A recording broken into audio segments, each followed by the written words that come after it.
Hello students, welcome to BIMT YouTube channel. आपका BBA second year का subject है third semester का advertising management. उसमें हमने अपनी फर्स्ट यूनिट कर ली है। आज से हम अपनी सेकेंड यूनिट स्टार्ट करेंगे।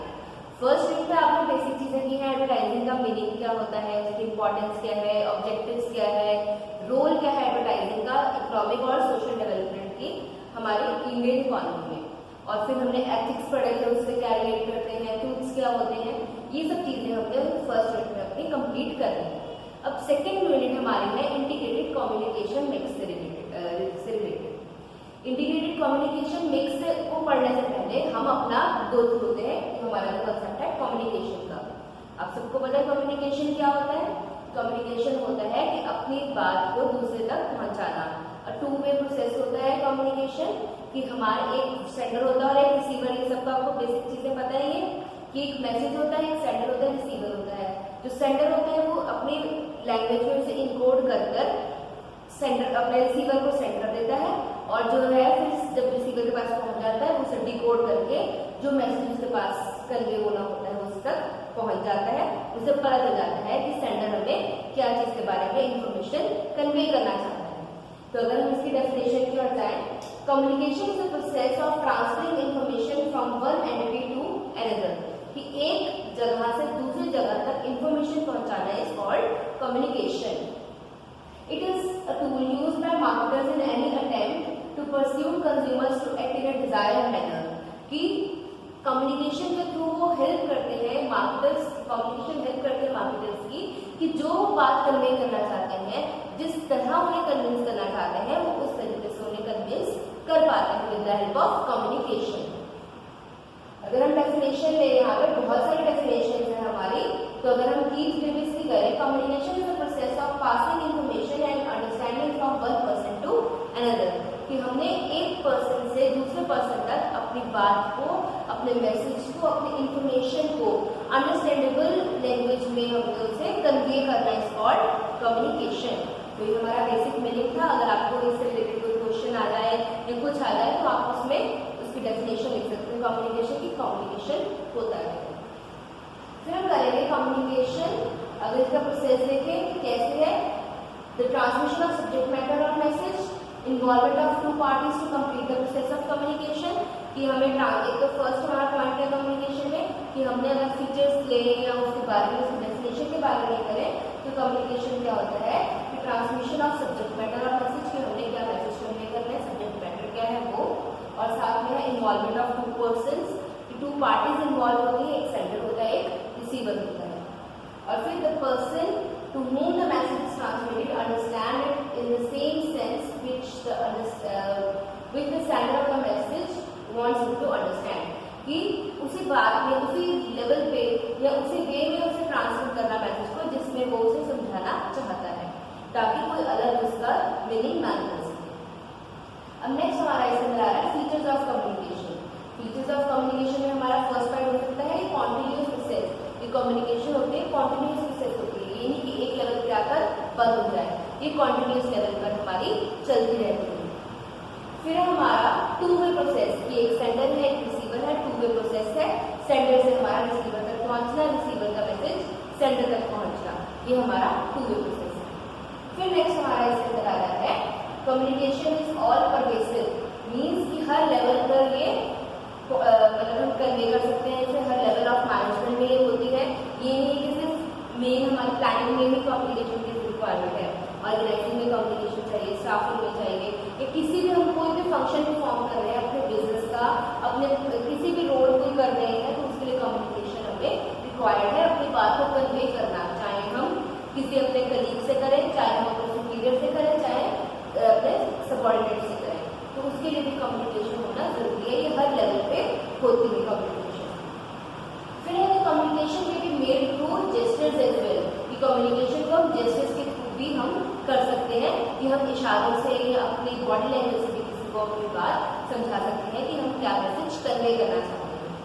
फिर हमारा ओरिएंटेशन, कि ये है कि फेस टू फेस होता है, साइड टू साइड, मतलब किस तरीके से इसे ओरिएंट हम कर सकते हैं, किस तरीके से हम कन्वे कर सकते हैं अपना मैसेज। इसके बाद हमारा पॉइंट आ रहा है कम्युनिकेशन में भी फॉर्मल और इनफॉर्मल।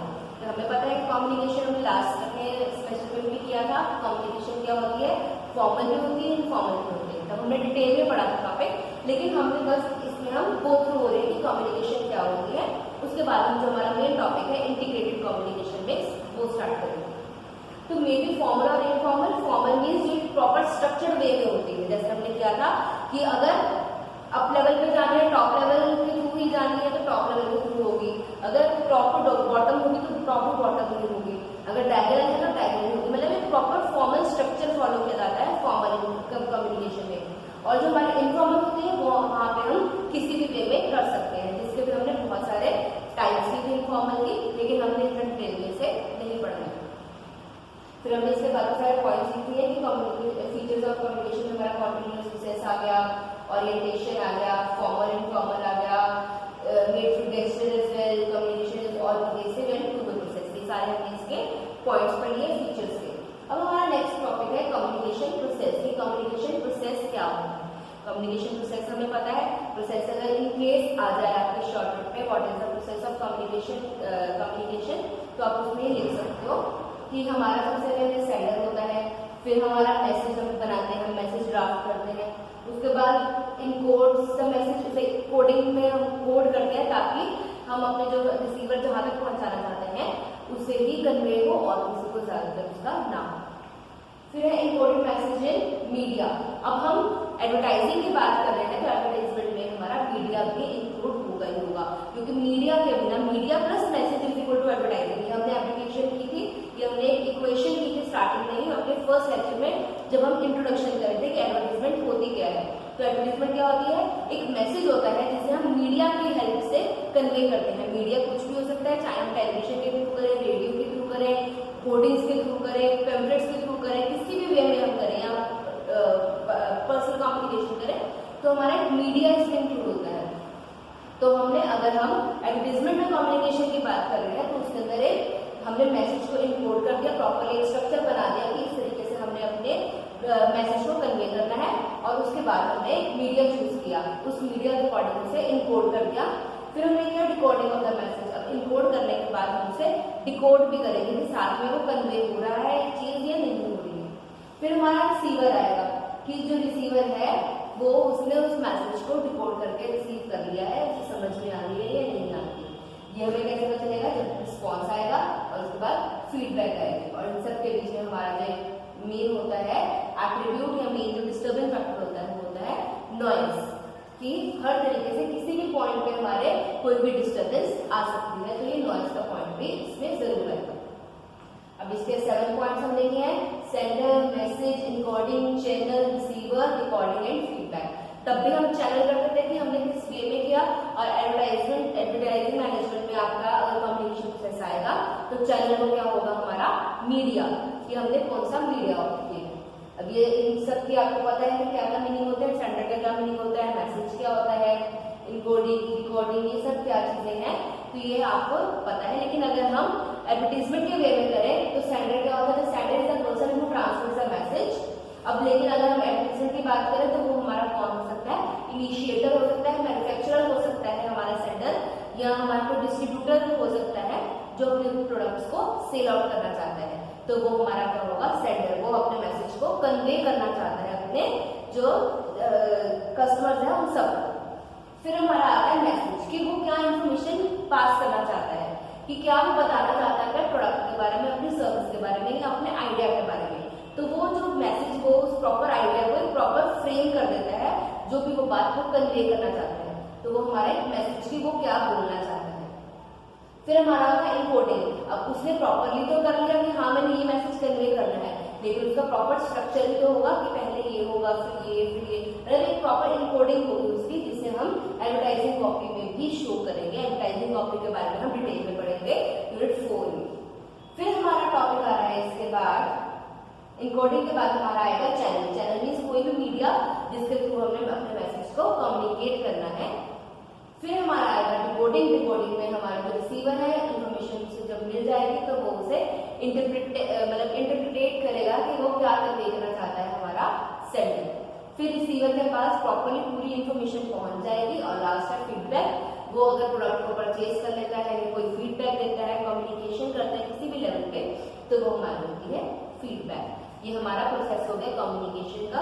अगर हम एडवर्टीजमेंट का प्रोसेस करेंगे वो अलग चीज है एडवर्टाइजिंग कम्युनिकेशन का, लेकिन ये हम नॉर्मल कम्युनिकेशन का ही इसमें प्रोसेस कर रहे हैं। फिर नेक्स्ट हमारा आ रहा है टॉपिक जो मेन है हमारा इंटीग्रेटेड मार्केटिंग कम्युनिकेशन, जो हमारे सेकंड यूनिट में हम इस चीज के बारे में, इस कॉन्सेप्ट के बारे में पूरा डिटेल में पढ़ेंगे। अब इंटीग्रेटेड मार्केटिंग कम्युनिकेशन क्या होता है? Integrated marketing communication has become very popular trend in the recent times. It is a management concept that brings together all tools of marketing communication to send consistent messages to target audience. कि हमने target audience को consistently message send करना है कि हम ये करना चाहते हैं। फॉर एग्जांपल कोई भी एडवर्टीजमेंट बनती है तो वो सिर्फ एक बार ही टेलीकास्ट नहीं होती है, वो बार बार रिपीटली होती रहती है। तो इंटीग्रेटेड क्या है, और उसके अंदर अगर चेंज लेके आते हैं तो हम वो भी शो करते हैं कि अब इसका प्राइस इतने से इतना हो गया है, अब इसका जो पैकेजिंग है वो उसका क्वांटिटी बढ़ गई है, इसके साथ ये चीज फ्री मिल रही है, ये इसके मतलब हमने न्यू प्रोडक्ट लॉन्च किया, मतलब कोई भी मैसेज है साथ के साथ हमसे इंटीग्रेट करते रहते हैं, कम्युनिकेट करते रहते हैं अपने कस्टमर्स के साथ। IMC supports, IMC is the short form of integrated communication mix, integrated marketing communication, ठीक है। Integrated marketing communication means IMC short form है इसकी। अगर आपको IMC के बारे में आएगा यानी इसी टॉपिक में आपसे पूछ रहे हैं, इसी टॉपिक के बारे में आपसे पूछ रहे हैं। IMC supports a common idea of communication across all the communication vehicles, कि जो भी हमारे कम्युनिकेशन व्हीकल्स में जो भी मीडिया टाइप है हमारी, उसके थ्रू जो भी हम अपना मैसेज कन्वे कर रहे हैं वो उसे सपोर्ट करता है इंटीग्रेटेड मार्केटिंग कम्युनिकेशन। अब अगर हम इसकी डेफिनेशन करें अमेरिकन मार्केटिंग एसोसिएशन के अकॉर्डिंगली, तो according to American Marketing Association, integrated marketing communication is a planning process designed to assure that of brands contacts received by a customer or prospect for a product, service or organization and relevant to that person and consistent over time, कि ये हमें एक surety देता है कि जो हमारा process है कॉन्टिन्यूस लेवल पे है, प्रोडक्ट हमारा कंटिन्यू सेल आउट हो रहा है और एक कंसिस्टेंट हमें मैसेज मिलता रहेगा कि क्या सर्विसेज हमें ऑफर होंगी, क्या हमें बेटर अपॉर्चुनिटीज ऑफर होंगी, ये सब चीजें हमें कंसिस्टेंटली पता चलती रहेंगी। ये है अमेरिकन मार्केटिंग एसोसिएशन की डेफिनेशन। अगर विजिबिलिटी में कोई प्रॉब्लम है तो ये सारे नोट्स आपकी वीडियो के साथ अटैच कर दी गई हैं, आप वहां से आसानी से पढ़ सकते हैं उसे क्लियरली। फिर हमारा इसके अंदर आ रहा है integrated marketing communication can be defined as holistic approach to promote buying and selling in the digital economy. Digital means जो भी हम ऑनलाइन वे में कर रहे हैं with the help of computers, phones, internet, इन सब के थ्रू जो भी हम अपनी मार्केटिंग कर रहे हैं, एडवर्टाइजिंग कर रहे हैं, उन सब में प्रोडक्ट को बाइंग एंड सेलिंग कर रहे हैं, उसमें उसी का ही इंटीग्रेटेड मार्केटिंग कम्युनिकेशन वही चीज है। और ऑफलाइन और ऑनलाइन दोनों मार्केटिंग चैनल इसके अंदर इंक्लूड होते हैं, ठीक है। अब इसमें marketing communication is an attempt to coordinate various marketing and promotional activities in such a manner that marketing communication to target customer becomes more effective and efficient. कि एक ऐसा मीन है, एक ऐसा मीडियम है जिसके थ्रू हम अपने जो भी हम बात को कन्वे करना चाहते हैं, प्रमोशनल एक्टिविटीज होती है, उसे बहुत ही इफेक्टिव वे में हम अपने कस्टमर्स को बता सके, उसके बारे में बता सके।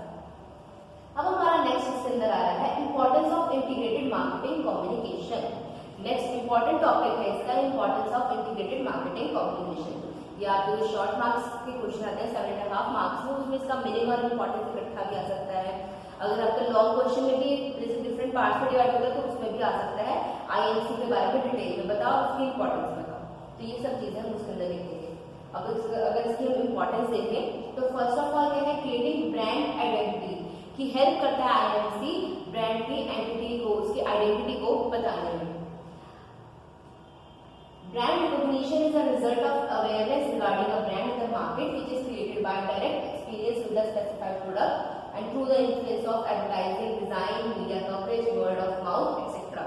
कि brand equity means brand identity means उसके बारे में, ब्रांड के बारे में ज्यादा से ज्यादा प्रमोशन करना। ये हम कैसे कर सकते हैं, एडवर्टाइजिंग के थ्रू, मीडिया कवरेज ज्यादा करें। अगर सिर्फ एक मीडिया को ना चूज करके हम बहुत सारे मीडिया के थ्रू अपने मैसेज को कन्वे करें तो इसके थ्रू भी हम अपने ब्रांड इक्विटी क्रिएट कर सकते हैं, लोगों को उसके बारे नेक्स्ट है हमारा building relationship marketing. Relationship marketing में क्या होगा? Is a marketing that aims to building relationship with various stakeholders of the company such as customers, shareholders, vendors, banks, employees etcetera. कि उनके साथ एक अच्छा रिलेशनशिप बनता है। अगर वो पैसा इन्वेस्ट कर रहे हैं तो उन्हें भी पता चलता है कि कंपनी भी प्रॉपर अपने एफर्ट्स कर रही है अपने प्रोडक्ट को सेल आउट करने के लिए, ताकि उनका जो शेयर है, स्टेक है कंपनी में, वो बना रहे और उन्हें ज्यादा से ज्यादा उन्हें भी प्रॉफिट मिले। फिर हमारा नेक्स्ट है ग्रोथ ऑफ ग्लोबल मार्केटिंग। ये हमें हेल्प करती है ग्लोबल मार्केटिंग को भी ग्रोथ के लिए, क्योंकि हम अब एडवर्टाइजिंग है, ये जरूरी नहीं कि हम सिर्फ अपने एरिया में करें, अपने कंट्री में करें। Advertising through out the world हम कहीं भी कर सकते हैं। तो हमारे पास पूरी ग्लोबल मार्केट है अपने प्रोडक्ट को सेल आउट करने के लिए या वहां से चीजें परचेज करने के लिए। तो ये हमें हेल्प करती है इंटीग्रेटेड मार्केटिंग कम्युनिकेशन, कि हम अपने प्रोडक्ट को ग्लोबल मार्केट में एक्सपोर्ट कर सके, इंपोर्ट कर सके वहां पर। तो मतलब उन्हें प्रॉपर ग्लोबल मार्केट हमें प्रोवाइड करते हैं, जिससे ग्लोबल मार्केट की भी ग्रोथ होती है। नेक्स्ट है इसके अंदर पॉइंट डिफरेंशिएट प्रोडक्ट्स, की हमें हेल्प करते हैं डिफरेंशिएट करवाने में। अगर आप कोई प्रोडक्ट है, डिटर्जेंट पाउडर है, कोई टूथपेस्ट है, कोई आपका कोई भी प्रोडक्ट, आप चावल ले लो, आटा ले लो, किसी भी तरीके की हर प्रोडक्ट का एडवर्टाइजमेंट आज आप टीवी पर देख सकते हो। तो उसमें क्या है, अगर आप डिफरेंट उसके ब्रांड मतलब डिफरेंट ब्रांड्स है प्रोडक्ट, तो एक ही हमारा डिटर्जेंट पाउडर या टूथपेस्ट तो वही है, लेकिन उसके ब्रांड्स कितने ज्यादा है। टूथपेस्ट अगर हमने कोलगेट है, पेप्सोडेंट है, क्लोजअप है, पतंजलि है और भी बहुत सारे हैं। तो हमें क्या होता है, जब हम 2 प्रोडक्ट्स के एडवर्टाइजमेंट देखते हैं, 3 प्रोडक्ट्स के एडवर्टाइजमेंट देखते हैं, तो हमें उनमें डिफरेंशिएशन करना आसान हो जाता है कि कौन सा प्रोडक्ट बेटर हो सकता है, कौन सा नहीं हो सकता है। इसके अंदर ये फीचर ज्यादा है, इसके अंदर कम है। नेक्स्ट हमारा proliferation of new ways to reach customers, कि हमारे पास और ज्यादा अपॉर्चुनिटीज हैं कि हम अपने नए कस्टमर तक पहुंच सके, उन तक अप्रोच कर सके। पहले हमारे पास एक लिमिटेड मार्केटिंग होती थी, लेकिन अब हमारी मार्केट का एरिया बहुत वाइड हो गया है। पूरा ग्लोब ही हमारी एक मार्केट बन गया है, जहां पर हम जहां मर्जी चाहे अपने प्रोडक्ट को सेल आउट कर सकते हैं। इसीलिए जो हमारा new ways to reach consumers हमारे हैं, ये न्यू वेज हमें प्रोवाइड हुई है कि हम नए नए तरीकों से अपने कस्टमर्स तक पहुंच सकते हैं, उन्हें अपने बिजनेस के साथ जोड़ सकते हैं। और इम्पोर्टेंस का लास्ट है हमारा कॉस्ट इफेक्टिव कम्युनिकेशन, कि हमारी कॉस्ट इफेक्टिव है, हमें बस एक बार पैसा लगाना है, उसके बाद हमें दोबारा से कोई पैसा नहीं लगाना है कि हम बार बार इन्वेस्टमेंट कर रही हो या कुछ हो। एक बार हमने जिस मीडिया को चूज करना है या एड ऑन करना है, बस 1 टाइम प्रोसेस है। उसके बाद वो कॉस्ट जो है हमारी ऑलमोस्ट कवर हो जाती है, जब हमें रिजल्टेड कस्टमर्स नहीं मिलते हैं, कंज्यूमर्स नहीं मिलते हैं और हमारे ब्रांड का प्रमोशन होता है, हमारे प्रोडक्ट की सेल ज्यादा बढ़ जाती है। इसलिए बहुत ही कॉस्ट इफेक्टिव वे है अपने प्रोडक्ट को सेल आउट करने का। तो ये हमारी इंपॉर्टेंस हो गई है। तो दैट्स इट फॉर टुडे। हम आज इतना ही करेंगे, इसके आगे का कंसेप्ट हम अपने नेक्स्ट लेक्चर में करेंगे। अगर आपको कोई भी प्रॉब्लम हो तो आप कमेंट बॉक्स में लिख सकते हैं कि मैम हमें ये टॉपिक समझ में नहीं आया है, तो आप दोबारा से समझा दीजिए। आपकी प्रॉब्लम जरूर समझी जाएगी, सुनाई जाएगी आपको फिर से, ताकि आप इजीली उसे कॉन्सेप्ट को क्लियर कर सकें। तो अगर विजिबिलिटी की प्रॉब्लम है तो नोट साथ में अटैच है। Thank you.